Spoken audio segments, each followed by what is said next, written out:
அபார கருணா சிந்தும் ஞானதம் சாந்தரூபிணம் ஸ்ரீ சந்திரசேகரகுரும் பிரணமாமி முதான்வகம்.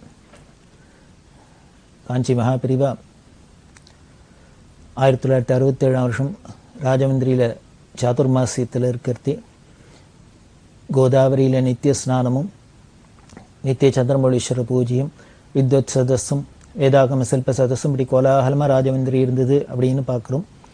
அப்படி இருக்கிறதே பல பேர் தரிசனம் பண்ணுறதே இந்த வேண நீலா அப்படின்னு சொல்லக்கூடிய இந்த அம்மாவும் போய் அங்கே தங்கி இருந்து தரிசனம் பண்ணுறதே பெரியவா அந்த அம்மாவுக்கு வீணையை பற்றியெல்லாம் சொல்லி வீணையை காசுக்கு நம்ம காசு வாங்கிட்டு சொல்லி கொடுக்கப்படாது அப்படின்னு உபதேசம் பண்ண, அதுக்கப்புறம் இந்த அம்மாவுக்கு தெளிவெல்லாம் படுத்தி இன்னும் பல பேருக்கு பல ஜீவனோபாயத்துக்கு என்னெல்லாம் பெரியவா வழி செஞ்சு கொடுத்தா அனுகிரகம் என்ன அப்படின்லாம் பார்க்குறோம். அப்படி இருக்கிறதே பெரியவா இந்த கோதாவரியில் ஒரு நாளைக்கு இருக்கிறதே இந்த வேண நீலாவை ஓடம் வாசி அப்படின்னா, இந்த கோதாவரி ஓடம் அப்படின்னு ஒன்று பிரபலம் பிரசித்தமாக ஒரு கோதாவரி ஓடம் அப்படின்னு. இந்த வேண நீலா அந்த அம்மா ரொம்ப நன்னா வாசிப்போம். இந்த கோதாவரி ஓடம் வாசி அப்படின்னு ஒரு நாளைக்கு கோதாவரி கரையில் உட்காந்து சொல்கிறா. அந்த கோதாவரி ஓடம் என்ன அப்படின்னா, பெரியவாளோட பரமகுரு சுவாமிகள் அவள் அந்த கோதாவரி தீரத்தில் யாத்திரை பண்ணுறதே யாரோ ஒரு வயசான மூதாட்டி ஒரு பக்த அந்த அம்மா அந்த பரமகுரு கலவை பெரியவா அந்த கோதாவரியில் ஓடத்தில் போகிறதே பார்த்துட்டு பாடின பாட்டு இது. இதோட பெருமையெல்லாம் சொல்லி இந்த அம்மாவுக்கு அது தெரியாது. இந்த கோதாவரி ஓடம்னு இந்த அம்மா அதை வாசிச்சுன்னு பிள்ளை வழிய இதுக்கு பின்னால் பரமகுருவை பார்த்து யாரோ ஒரு அம்மா பாடினது அந்த பரம்பரை அப்படி எல்லாம் இப்போ தான் தெரிஞ்சுண்டா. இப்போ இன்னொரு தினம் எப்போ போனாலும் இந்த அம்மாவை இந்த கோதாவரி கரையில் பெரியவா அந்த கோதாவரி ஓடம் வாசிக்க சொல்லுவா. அது ரொம்ப அழகாக இருக்கும். இந்த அம்மாவை ரொம்ப நல்லா வாசிப்பா. அதில் ஒரு லைன் 2 லைன் பார்த்தாலே அபூர்வமாக இருக்குது. அதில் சொல்கிறா, எங்கும் நீரை கோதாவரியை கொண்டாடி கண்டு கொள்வோம். இது சங்கீதத்தோட இது இசையோடு பாடினா அந்த ஓடம் ரொம்ப நன்னா இருக்கும். இருந்தாலும் நான் அதில் வர வார்த்தைகள்லாம் எவ்வளோ அழகாக இருக்குங்கிறதுக்காக சாம்பிளுக்கு சொன்னேன். பெரிய ஓடம் அது. எங்கும் நிறை கோதாவரியை கொண்டாடி கண்டுகொள்வோம், நாம் கொண்டாடி கண்டுகொள்வோம்.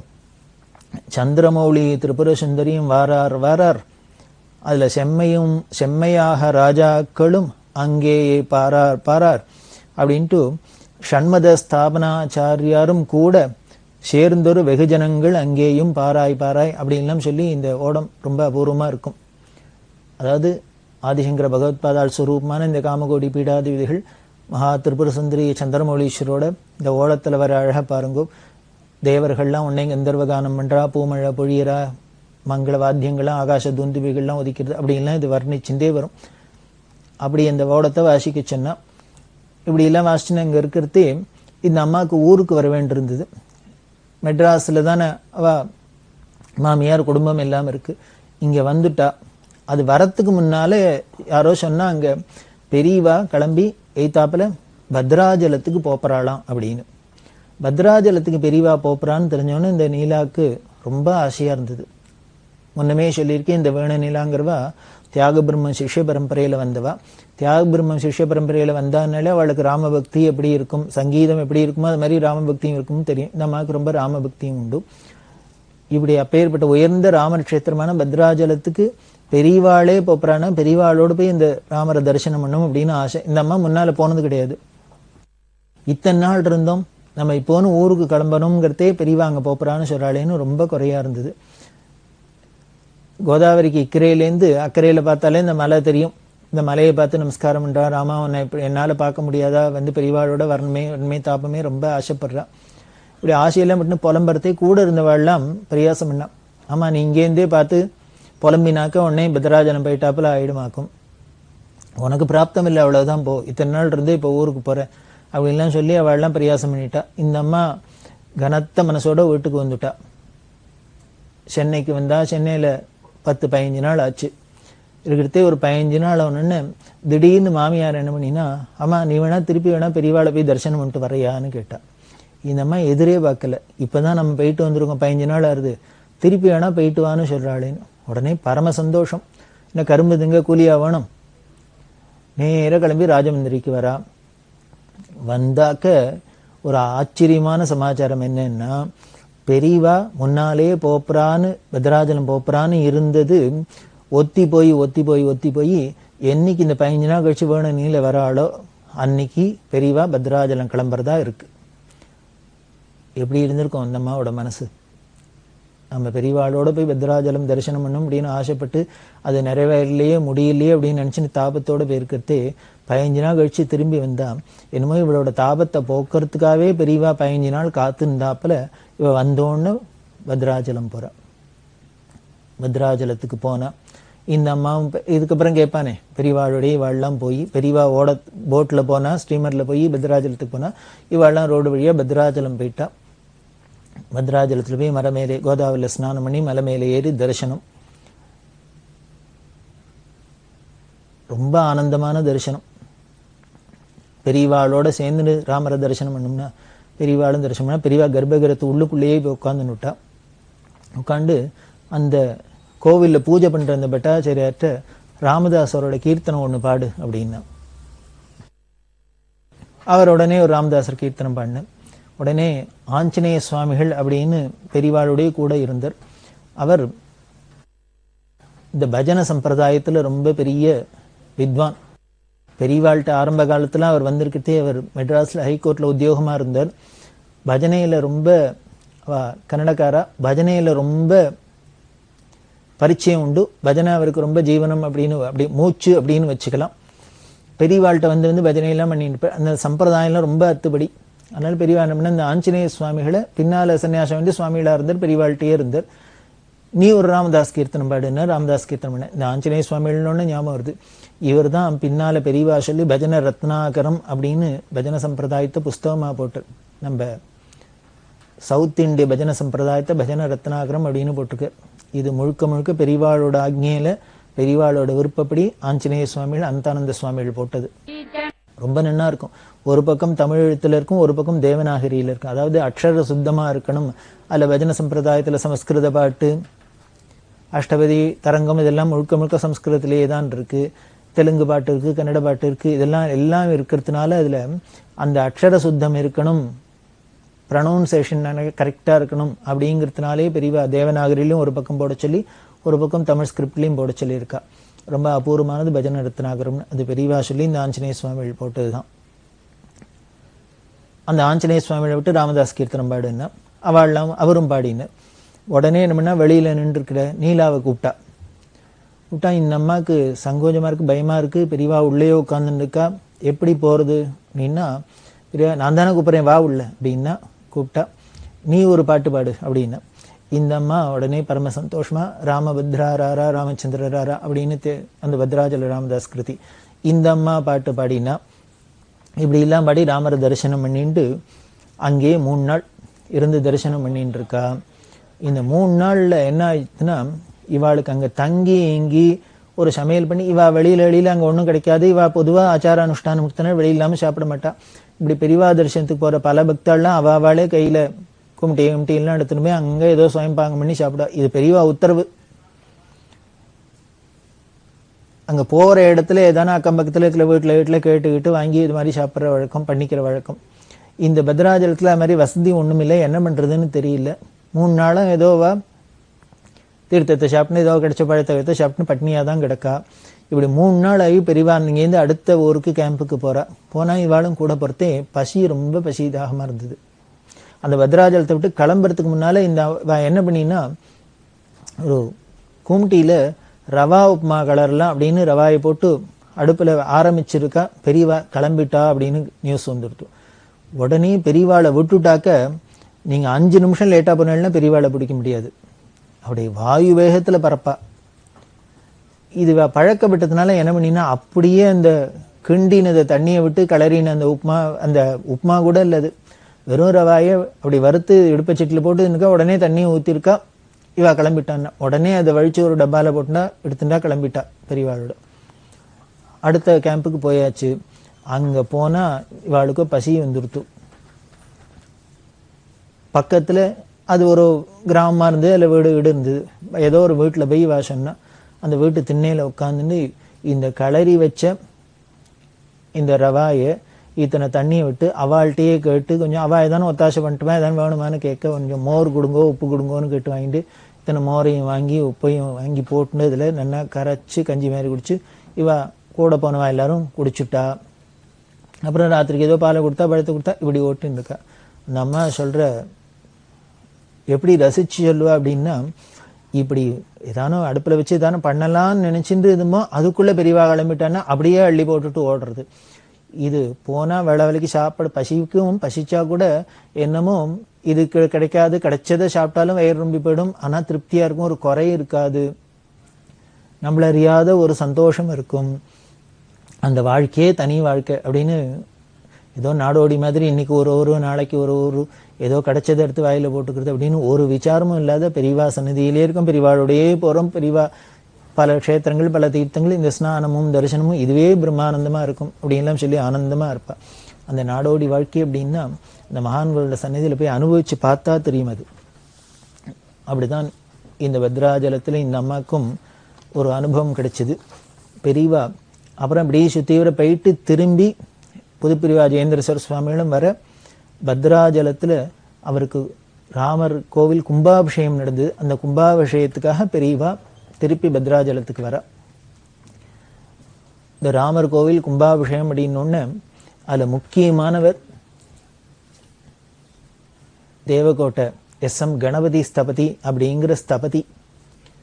பெரிய ஸ்தபதி சில்பகலையில வல்லுனர். அவருக்கு பத்மஸ்ரீன்னு அவார்டெல்லாம் கிடைச்சது.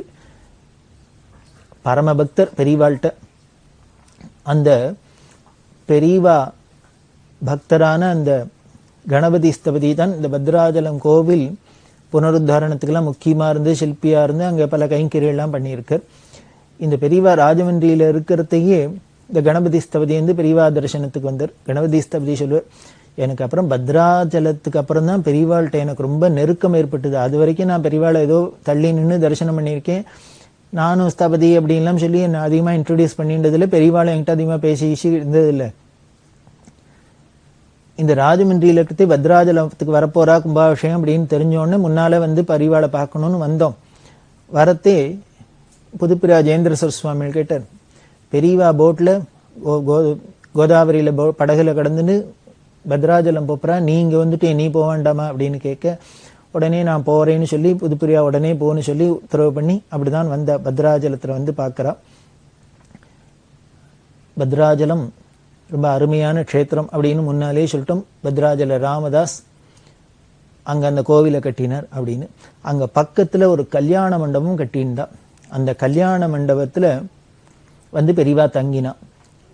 இந்த பத்ராஜலம் போனோடனே இவர் தான் ஸ்தபதி அப்படின்லாம் சொல்லி இன்ட்ரடியூஸ் பண்ணி விட்டா. பெரியவா அதுலேருந்து இவருக்கு நெருக்கம் அந்யோன்யமா ஆயிடுத்து. பெரியவா அவர்கிட்ட பேசிட்டு இருக்கிறதே பல சில்ப விஷயங்கள்லாம் பத்தி பேசியிருந்தா. உடனே இந்த கல்யாண மண்டபத்துக்கு வந்தா. இந்த மண்டபத்தை இவர் தான் கட்டினார் அப்படின்னு தெரிஞ்சோடனே இதுல உள்ள விசேஷங்கள்லாம் சொன்னா. இது ஒரு மண்டபமா இருந்தா கூட, கல்யாண மண்டபம் அப்படின்னா கூட அதுவே ஒரு சில்பகலை அதிசயமா இருந்திருக்கு. அப்படி இருந்திருக்கு. அதுல என்னென்ன சிற்பங்கள்லாம் இருக்கு எல்லாம் காமிச்சிருந்தார். பெரியவா எல்லாம் சுத்தி பார்த்துன்னு வந்தா. அதுல ஒரு இடத்துல பிரம்மாவோட சிற்பம் இருக்கு. இந்த பிரம்மா ரெண்டு பக்கம் ரெண்டு ஸ்திரீகள் உட்காந்துருக்கிறாப்புல இருந்தது. பெரியவானே ஸ்தபதிட்டு கேட்டா, இது என்ன பிரம்மா தானே, அதுக்கு என்ன ரெண்டு பக்கம் ரெண்டு பொம்மநாட்டிகள் இருக்கா, அது என்ன? உடனே அவர் சொன்னார், இல்ல சரஸ்வதி சாவித்ரி அப்படின்னு. பிரம்மாவுக்கு ரெண்டு பத்தினி சொல்றோம் இல்லையோ, காயத்ரி சாவித்ரி சரஸ்வதி அப்படின்லாம் சொல்றோம் இல்லையோ, அதனால இந்த சாவித்திரியும் சரஸ்வதியும் ரெண்டு பக்கமும் இருக்கிறாப்புல வெடிச்சிருக்கேன் அப்படின்னு. இது சொன்னோடனே பெரியவா சொன்னா, பொதுவா பிரம்மானாலே சரஸ்வதியோட தான் நாம பார்த்து பழகியிருக்கோம். இங்க சாவித்ரி சரஸ்வதி ரெண்டு பேரோடையும் சேர்ந்து இருக்கிறது ரொம்ப அபூர்வமா இருக்கு, நீ பண்ணி இருக்கிறது ரொம்ப விசேஷமா இருக்கு அப்படின்னு இதுக்கெல்லாம் அப்ரிஷியேட் பண்ணா. இப்படி எல்லாம் பண்ணிட்டு அதுல வரத்தே நடுப்புற பார்த்தீங்கன்னா ஒரு பெரிய பத்மபீடம், தாமரப்பூ மாதிரி பெரிய பீடம் இருக்கும். அந்த பீடத்துக்குள்ளேயே அடியில அங்கங்க அந்த சில்ப அதிசயங்கள்லாம் எல்லாம் இருக்கு. இதெல்லாம் பெரியவாள்கிட்ட எல்லாம் விவரிச்சு காமிச்சார். காமிச்சுட்டு ஸ்தபதி சொன்னார், இந்த பத்மபீடத்துல தான், இந்த மண்டபத்துல இருக்கிற நடுப்புற இருக்கிற இந்த மைய மண்டபத்துல இருக்கிற இந்த பத்மபீடத்துல தான் ஸ்ரீராம நவமியும் போது பத்ராஜலத்திலேருந்து ராமர் வந்து சீதையோட இந்த பத்மபீடத்துல எழுந்துருளை பண்ணி லட்சக்கணக்கான ஜனங்கள் தரிசனம் பண்ணுவா அப்படி எல்லாம் சொன்னார். இதை சொல்லிட்டு அவர் என்ன பண்ணினார், அப்படி ராமர் உட்கார்ந்துன்னு தரிசனம் கொடுக்கிற பீடம் அதுல பெரியவா உட்கார்ந்துட்டு தரிசனம் கொடுக்கணும் அப்படின்னு ஆசையை வெளிப்படுத்தினேன். இது என்ன சுவாமியை வச்சு சுவாமி தரிசனம் கொடுக்கிற பீடம் அப்படின்னா அதுல பெரியவா ஏன் உட்காரணும்னு ஸ்தபதி ஆசைப்பட்டார்? இது நியாயமா அப்படின்னா பின்னாலே வரப்போறது. பல நிகழ்ச்சிகள் மூலியமா திருப்பி அவ யாருன்னு தெரிஞ்சுட்டதுனால, அவ சாட்சாத் பரமாத்மா அப்படின்னு தெரிஞ்சுனதுனால இவர் அப்படி உட்காரணும்னு சொன்னார். இவர் ஆசைப்பட்டபடியே பெரியவா உட்கார்ந்துட்டு அவருக்கு அனுகிரகம் பண்ணினா. தான் கழுத்துல போட்டு ஒரு வில்லு மாலையை கட்டி அவருக்கு போட சொன்னா, அப்படிலாம் அனுகிரகம் பண்ணா. அவர் சொல்லு, அதுக்கப்புறம் தான் என் வாழ்க்கையிலேயே பொற்காலம் அப்படின்னு சொல்லலாம்.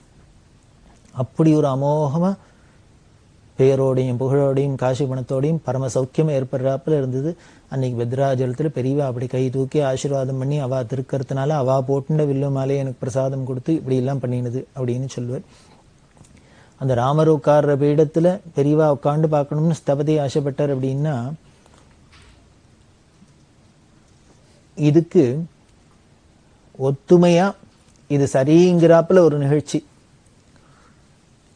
பெரியவாளோட பக்தர்ல ஜோஷி, பாலகிருஷ்ண ஜோஷி அப்படின்னு ஒரு பக்தர், குஜராத்திக்காரா, பட்டணத்துல வைர வியாபாரம்லாம் பண்ணியிருந்தா. பெரியவா தான் எல்லாம், சர்வமும் அவளுக்கு பெரியவா தான். இந்த ஜோஷி ஆட்டும் ஜோஷி குடும்பம் எல்லாருக்குமே அப்படி பெரியவா பெரியவா பெரியவான்னு சாட்சாத் பரமேஸ்வரன் அப்படி உருகினவா. பெரியவா பத்ராஜலத்தை பெரியவா எங்க இருந்தாலும் போய் போய் தரிசனம் பண்ணுவா இல்லையா, அப்படி இவரும் ஜோஷியும் தரிசனத்துக்கு போயிருக்காரு. பெரியவாளை தரிசனம் பண்ணினார். எல்லாம் பார்த்தாச்சு. இவர் ஊருக்கு கிளம்பணும். ஊருக்கு கிளம்புறதுக்கு முன்னால மலை மேலே ஏறி ராமரை தரிசனம் பண்ணி கிளம்பலாம் அப்படின்ட்டு பெரியவாள்கிட்ட உத்தரவாயிட்டு, பெரியவா உனக்கு நேரம் ஆயிடு, நீ ஊருக்கு கிளம்பு அப்படின்னு. இவர் சொன்ன, இல்ல இல்ல நான் மேல போய் ராமரை தரிசனம் பண்ணி போலான்னு இருக்கேன் அப்படின்னு. பெரியவா உடனே, அது எதுக்கு சிரமப்படணும், என்னை பார்த்துட்டு இல்லையோ நான் தான் ராமர், அவ்வளவுதான், என்னை பார்த்துட்டு இல்லையோ போறோம், நேரம் ஊருக்கு போயிட்டு வா அப்படின்னு. ஜோஷிட்ட சொல்றேன், என்னை பார்த்துட்டு இல்லையோ நான் தான் ராமர், பார்த்தா போறோம், நேரம் ஊருக்கு அப்படின்னு. வாஸ்தவம் தான். இவரும் ராமரும் ஒன்னான்னா, ஆமாம் இவரும் ராமரும் ஒண்ணு அப்படின்னே தான் சொல்லலாம். ஏன்னர் ராமர தர்ம விக்கிரகம் தான் ராமர் அப்படின்னு வால்மீகி சொல்றார். தர்மம் தர்மம் அப்படிங்கிறது ஒரு மனுஷ ரூபத்துல வந்தா, கை காலோட வந்தா அதுதான் ராமர் அப்படின்னு சொன்னா, அந்த தர்ம விக்கிரகமே இனிமே எந்த ரூபத்துல வந்தாலும் அது ராமராதான இருக்க முடியும். முதல்ல அந்த தர்ம விக்கிரகம் ராமருங்கிற பேர்ல வந்தது. இப்ப அதே தர்ம விக்கிரகம் பெரியவாங்கிற பேர்ல வந்திருக்கு. அதே ராமருக்கு ஒரு கிரகஸ்தனா க்ஷத்ரியனா இருந்த ராமர், அதே தர்ம விக்கிரகம் ஒரு சன்னியாச கோலத்துல இருந்தா அதுதான் பெரியவா. அவர் கோதண்டபாணி, இவர் தண்டபாணி. இப்படி ராமரும் ஒண்ணுதான், பெரியவாளும் ஒண்ணுதான். தர்ம சம்ஸ்தாபனார்த்தம் தானே அவதாரம் பண்ணிட்டு இருக்கா. சாதுக்கள்லாம் ரட்சித்து தர்மத்தை நிலைநாட்டுறதுக்கான அவதாரம் பண்ணிக்கா. அப்படித்தானே பெரியவாளும் இங்க சாதுக்கள் நல்லவாளுக்கு அத்தனை பேருக்கு அனுகிரகம். இந்த பெரியவாள்கிட்ட நல்லவாளுக்கு மட்டும் இல்லை, யாரா இருந்தாலும் அனுகிரகம் தானே பண்ணிட்டு இருக்கா. அப்படி ரெண்டும் ஒண்ணுதான் அப்படின்னு சொன்னதும் கரெக்டு தான். இதை ஊர்ஜிதம் பண்றாப்படிதான் இதே பாவம் தான் ஸ்தபதிக்கும் தோணி இருக்கு. இந்த ராமர் எழுந்துள்ள இடத்துல பத்மபீடத்துல பெரியவாளும் உட்காந்து இருக்கணும். இது ஒரு போட்டோ எல்லாம் கூட இருக்கு. இந்த பத்மபீடத்துல உட்காந்துன்னு பெரியவா கணபதி ஸ்தபதிக்கு ஆசீர்வாதம் பண்றாப்பெல்லாம் போட்டோஸ் எல்லாமே இருக்கு. அப்படி அந்த மண்டபத்தை சுத்தி பார்க்கறதே பெரியவா சொன்னா, கோதாவரியில் ஸ்நானம் பண்றதே அது மூழ்கி ஸ்நானம் பண்றதே இதெல்லாம் கைண்டு தண்ணியோட போயிடுத்து போல இருக்கு, நதியில விழுந்திருக்கணும் அப்படின்னு இவர் சொன்னார். உடனே அந்த அம்மா கிட்ட, நான் நதியில விழுந்திருக்குன்னா யாரையானு விட்டு தேட விட சொல்லப்படாதா அப்படின்னு. நல்ல நவரத்ன மாலை அதை தொலைச்சிட்டு வந்திருக்கேளே, அதை தேடப்படாதா அப்படின்னு. இவர் நதியில போய் ஸ்நானம் பண்ணி அப்புறம் பெரியவாளை போய் தரிசனம் பண்ணி பெரியவாளோட இத்தனை பேசி எல்லாம் பார்த்துட்டு வந்து எத்தனை நேரம் ஆயிருக்கு. இன்னுமே இப்பதான் நகை அந்த மாலை காணும்னே தெரியுது. இதுக்கப்புறம் போய் தேடினா எப்படி கிடைக்கும்? மனைவியே சொல்றா, சரி என்ன பண்ண, வீட்டுல இருந்த ஒரு ஆளை அனுப்பிச்சு தான் எந்த இடத்துல கோதாவரி கரையில குளிச்சோமோ அந்த ஸ்நான கட்டத்தையும் சொல்லி அங்க போய் தானே ஒரு தடவை ட்ரை பண்ணிட்டு வாப்பா, என்ன ஆறுதோ பார்க்கலாம் அப்படின்னு. அந்த ஆளு போனார். அவர் சொன்ன ஸ்தபதி சொன்ன இடத்துக்கு போய் இந்த கோதாவரியில எங்க ஸ்நானம் பண்ணாரோ அங்க இப்படி தேடி பார்த்துட்டு மூழ்கி அந்த தரையில தண்ணி கையை வச்சு தடவிட்டு எடுத்து பார்த்தா கையில மாலை அம்பிடுறது. இவரோட நவரத்ன மாலை அம்பிட்டு பல மணி நேரம் ஆகியிருக்கு.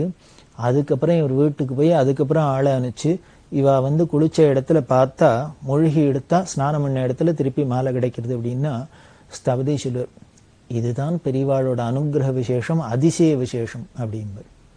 ஏதானும் பிராக்டிக்கலா நினைச்சு பாருங்க, ஓடுற நதி ஏதானும் குளங்களும் மாதிரி இருந்தாலும் பரவாயில்ல, பிரவாகமா ஓடுற கோதாவரி, அந்த கோதாவரியில எப்போ 4 மணி நேரம் 5 மணி நேரத்துக்கு முன்னால ஒருத்தர் ஸ்நானம் பண்ணி இந்த மாலை கயண்டு விழுந்து அது தண்ணியில அடிச்சுன்னு போயிருக்காதோ. அதுக்கப்புறம் வந்து பார்த்தா தானே டான்னு கிடைக்கிறது இந்த நவரத்ன மாலை. இது எப்படி அப்படின்னா அனுகிரக விசேஷம். பெரியவா இவருக்கு மேல வச்சிருக்கிற பிரியத்துக்கு அன்புக்கு இதெல்லாம் சாட்சியா அவர் சொல்வார். இப்படித்தான் பெரியவாளை நினைச்சுன்னு எதுவா இருந்தாலும் காணா போச்சுன்னே கிடையாது, எதுவா இருந்தாலும் உடனே கிடைச்சிடும் அப்படியும். இது இது கோதாவரியில் எடுத்தா அப்படின்னு இன்னொரு நிகழ்ச்சி ஞாபகம் வருது. பெரியவா தேனம்பாக்கம்ங்கிற இடத்துல இருந்தா, அங்க ஒரு பெரிய குளம், அதுல பெரியவா ஸ்நானம் பண்ணா. ஸ்நானம் பண்றதே திருவாரூர் கமலம் அப்படின்னு ஒரு அம்மா. அந்த அம்மா என்ன பண்ணா, வெள்ளம் எப்பொழுதும் பெரியவாள்கிட்ட எப்பொழுதும் பக்தியா வந்து நிற்கிறா. பெரியவா போய் ஸ்நானம் பண்ணிட்டு வந்தோன்னே அந்த இடத்துல அந்த தீர்த்தத்துல நம்மளும் ஸ்நானம் பண்ணி இந்த அம்மா போய் ஸ்நானம் பண்ணியிருக்கா. ஸ்நானம் பண்ணிட்டு வந்தாக்க ஏந்துன்னு பார்த்தா காதுல பெரிய வயிறு தோட்டுப்பட்டுமா, அந்த லூசா இருந்தது போல இருக்க அந்த திருகு கைண்டு விழுந்துடுத்து, இங்கேயோ காணா போயிடுத்து. பெரியவாள்கிட்ட வந்தது வைரம் காணா போச்சுன்னா ஒரு அபசகுணம் அப்படிலாம் சொல்லுவா. இந்த ஸ்திரீகளோ இல்லையோ அதனால சென்டிமெண்ட்ல ஃபீல் பண்ணிட்டு காதுல அந்த தோடு வேட கைண்டு விழுந்துடுத்தோ, வைரம் வேற காணா போயிருக்கு அப்படின்ட்டு என்ன பண்ணா, வீட்டுல புருஷனுக்கு ஒன்னும் ஆகாத இருக்குமே அப்படின்னு பெரியவாள்கிட்ட வந்து எழுதா. தேடி பார்க்க வேண்டிய, தேடி பார்த்துட்டேன் கிடைக்கலன்னு. இந்த அம்மாவானா திருப்பி திருப்பி பெரியவாதான் அனுகிரகம் பண்ணும், தேடி கொடுக்கணும் தேடி கொடுக்கணும். நான் என்ன பண்ணுங்கிற அப்படின்னா, நேர தண்டை தூக்கின்னு அந்த எந்த இடத்துல குளிச்ச அப்படின்னு அங்க வந்தா. உடனே இந்த கண்ணையான்னு பெரியவாள்கிட்ட பாரா பார்க்கிறவர். இந்த கண்ணையா கூப்பிட்டு அங்க உள்ளுக்குள்ள இருந்து ஒருத்தனை கை மண் அள்ளு அப்படின்னா, இந்த குளத்துல விட்டு அவர் இப்படி கையில அள்ளினார். அள்ளினா அப்படி பார்த்தாக்க அதுல பல பலன்னு வைரத்தோடு. கொடு அவள்கிட்ட அப்படின்னா தூக்கி அந்த அம்மா கமலம் கையில கொடுத்தா. அந்த அம்மாவுக்கு ஒரே சந்தோஷம், வைரத்தோடு கிடைச்சது.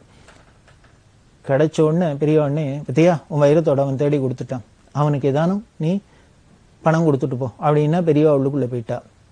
இதுல ஆச்சரியம் என்னன்னா, பெரியவா ஸ்நானம் பண்ணிட்டு போனதுக்கு அப்புறம் இந்த ஸ்திரீகள் இவாள்லாம் போய் குளிச்சிருக்கா, அப்பதான் காணா போயிருக்கு. அதுக்கப்புறம் யானைப்பாகன் யானையை அழிச்சுன்னு வந்து மடத்து யானை குளிப்பாட்டி எல்லாம் பண்ணியிருக்கு. இத்தனை நடந்திருக்கு.